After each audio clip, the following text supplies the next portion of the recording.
Cześć, Bartek Urban, zapraszam do testu BMW M5 Touring. I od razu dodam, że na moim kanale jest test nowej M5, ale w sedanie, dlatego w tym materiale skupi się głównie na różnicach względem sedana, a jak chcecie dokładniejszy opis technikaliów, czy chociażby wnętrza, który jest z przodu identyczny w kombi w sedanie, to odsyłam do materiału z M5 Sedan, do którego link jest teraz w prawym górnym rogu. A ja zapraszam do testu Touringa.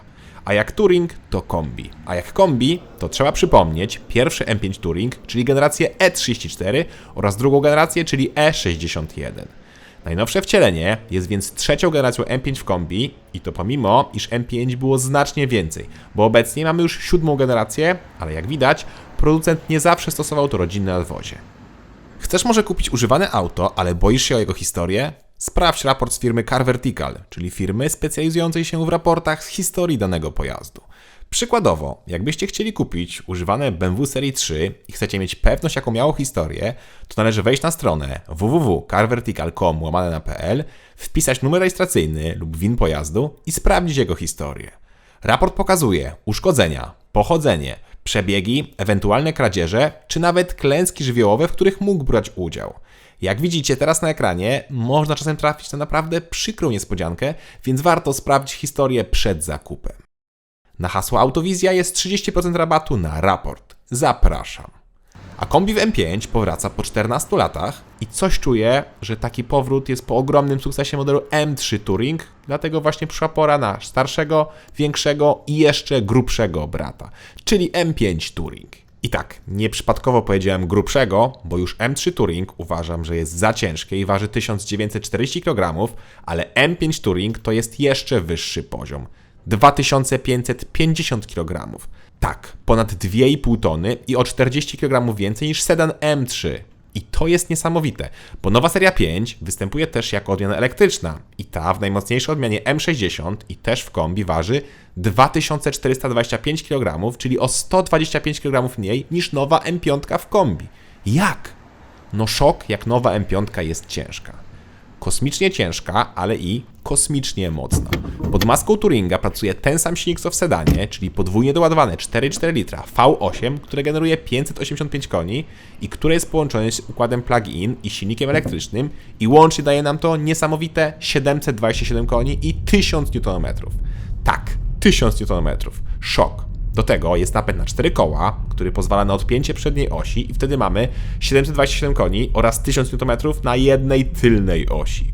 Utrzymanie trakcji jest niemal niemożliwe, ale trzeba to sprawdzić. Sprint od 0 do setki powinien trwać 3,6 sekundy, czyli o 1,1 sekundy wolniej niż sedan, a czas od 0 do 200 11,1 sekundy. Tutaj 0,2 sekundy wolniej niż sedan. Prędkość maksymalna w opcji jest ograniczona do 305 km/h, a w podstawie do tylko 250. 305 w rodzinnym kombi. Nieźle. Pora więc na pomiary.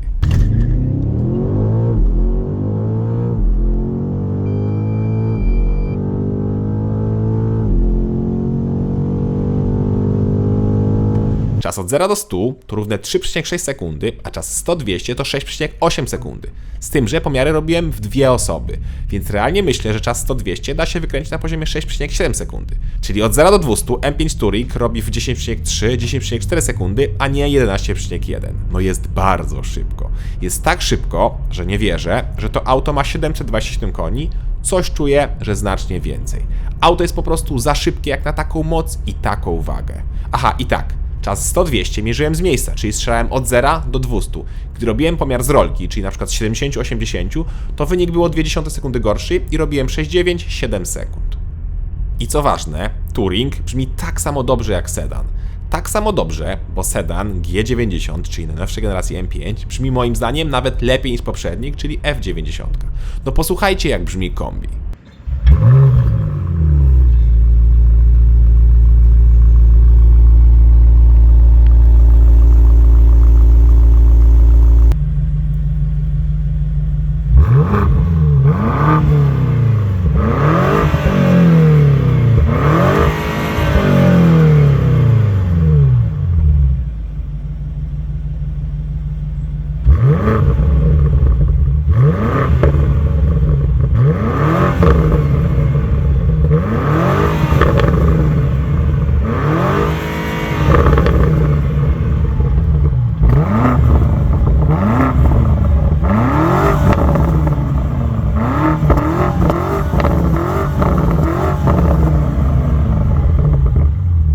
Prawda, że ładnie? Pamiętajcie tylko proszę, że to jest Europa i rok 2024, więc wszelkie normy głośności czy filtry cząstek stałych już są w tym aucie, ale mimo wszystko M5 coś tam gada.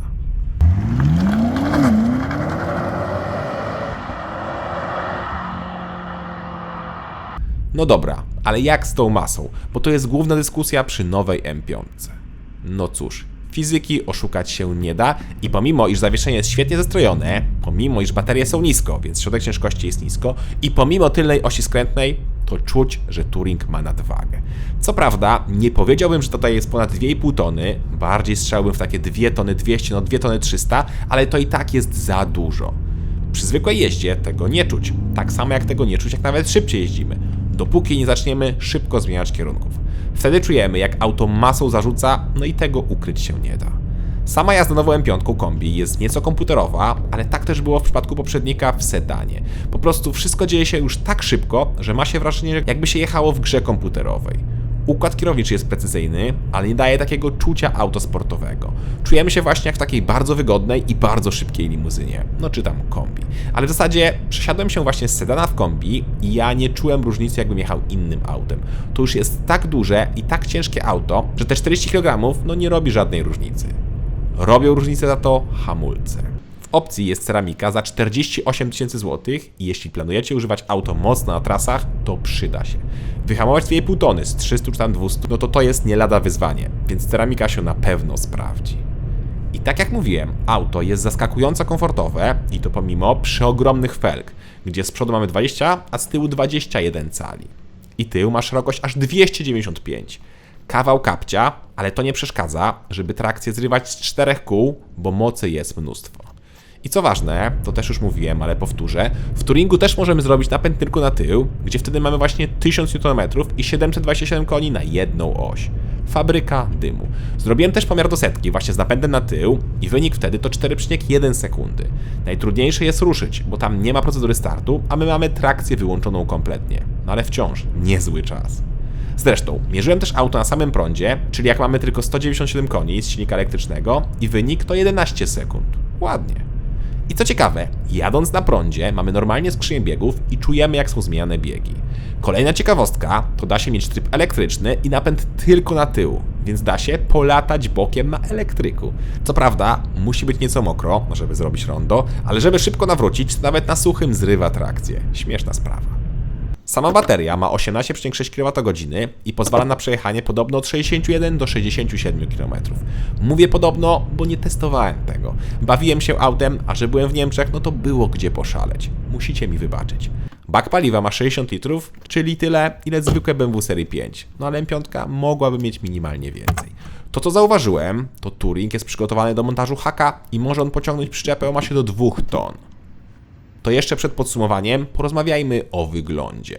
Nowa generacja serii 5 jest znacznie większa niż poprzednik i przy tym wszystkim wygląda na znacznie cięższą. W zasadzie to nie dość, że wygląda, to przecież taka jest. W M5 Touring wszystko jest mocniej spotęgowane, bo mamy poszerzenia, większe zderzaki, większe koła, no wszystko tu jest większe.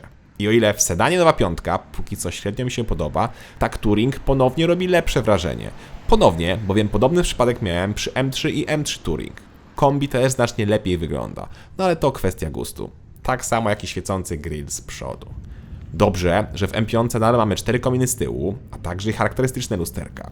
Szkoda za to, że nie da się otworzyć samej szyby z tyłu przy bagażniku, co przecież zawsze było znakiem rozpoznawalnym dla kombi od BMW. Aż znalazłem artykuł, dlaczego tak się dzieje, w którym zacytowano jednego z szefów komunikacji BMW. Otóż podobno nie ma już tej funkcji, ponieważ zabrała ona by część bagażnika i tym samym zmniejszyłaby się jego pojemność. No cóż, jakoś poprzednie generacji mogły mieć tą funkcję i nikt nie mówił o zmniejszeniu pojemności bagażnika, a o super wygodzie. Szkoda. Zresztą M5 też ma mniejszy bagażnik niż zwykłe kombi, bowiem kufer ma 500 litrów, a zwykła wersja bez hybrydy ma 570. No ale 500 litrów to nadal sporo, zwłaszcza, że kufer jest ustawny.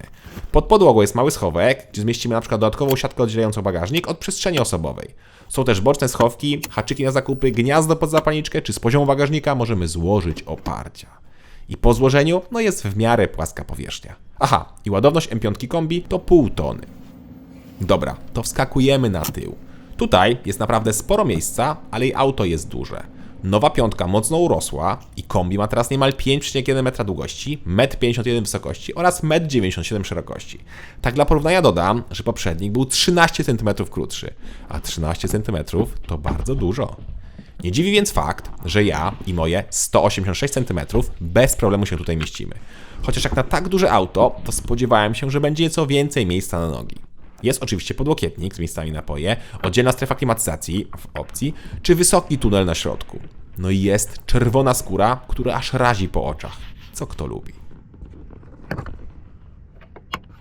Lubię za to fotele z przodu, bo to jest jakiś nowy stołek, który jest naprawdę świetny. Po pierwsze, jest bardzo wygodny, po drugie, nadal ma niezłe trzymanie boczne, a po trzecie, naprawdę świetnie wygląda.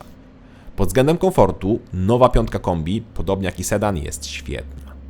Dobra, to jeszcze szybki rzut oka na deskę, gdzie nie będę dużo gadał. W teście sedana mocno ją opisałem, tutaj tylko dodam, że jest to deska taka sama jak w zwykłej piątce, ale z akcentami M. Mamy więc te super przyciski na kierownicy, czy parę innych świecidełek. To w takim razie pora na cennik i konkurencję. Cennik M5 Touring zaczyna się od 690 tysięcy złotych, czyli o 10 tysięcy złotych więcej niż sedan. Egzemplarz, który testuję, kosztował nieco ponad 800 tysięcy złotych. Jest bardzo drogo, ale konkurencja póki co jest tylko jedna i mowa tu o Audi RS6 i tam wcale nie jest dużo taniej.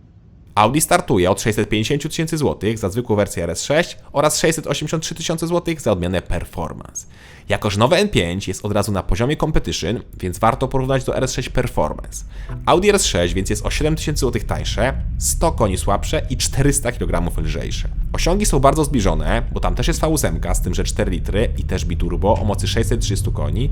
I ja do setki taką sztukę robiłem 3,2 sekundy, czyli o 0,4 sekundy szybciej niż BMW M5 kombi.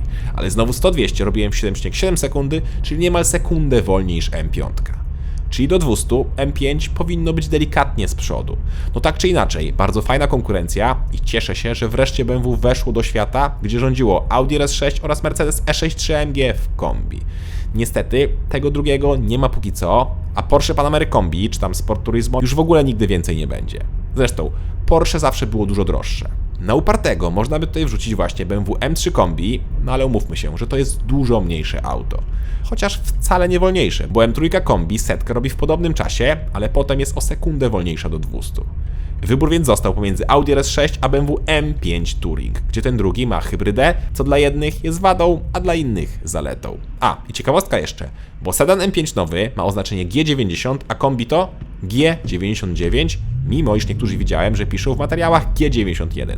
Tak, to jest G99. Nie pytajcie dlaczego. A co do M5 kombi, to cieszę się bardzo, że BMW powróciło do tego segmentu, szkoda tylko, że musiało to być kosztem hybrydy i tym samym wagi. Myślę, że ten samochód z tym samym silnikiem spalinowym, ale bez hybrydy, z delikatnie podniesioną mocą, miałby tylko nieznacznie gorsze osiągi, a o ile więcej dawałby przyjemności z jazdy. No ale jeśli nie dało się nic zrobić ze względu na normy spalania, to i tak cieszę się, że zostało V8, bo przecież są producenci, którzy z V8 przeszli na 4 cylindry i chyba nie wyszło im to na dobre. Cześć!